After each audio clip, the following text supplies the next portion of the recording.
This is the side porch, the west side. And 7 years ago, this thing was about ready to come in, as far as I could tell.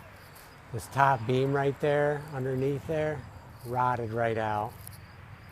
So we fixed the roof, used some Geico, had to do some metal, had to repair some wood.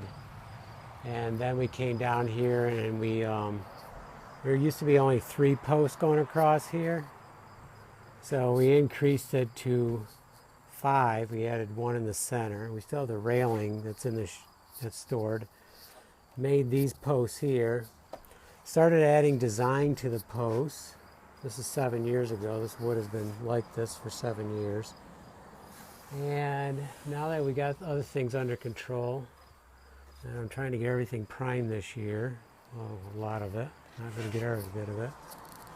So I'm going to come back. I'm going to start re-nailing these because these were nailed with finish nails.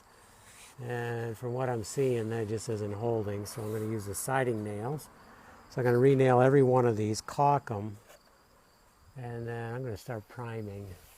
We still have to make a bunch of cross pieces. I do have a bunch of molding made. It's been stashed in the other room. I don't know what I have, so I'm going to start pulling it out, see where it fits. We started doing molding around these windows here. We have these storm windows to go back on here, so we got a lot of scraping here to do. And we have some more moldings to put on. We had debated on, we got to repair these. I did a lot of nailing, but you can see how loose it is yet. So we got a lot of work on these to do. May not do a lot this year, but I'm definitely going to get a start on it. And I'll have to get these windows ready and primed and start getting the storm windows done and back in. Okay, so that's where we're at. 7 years later, we're going to start on it.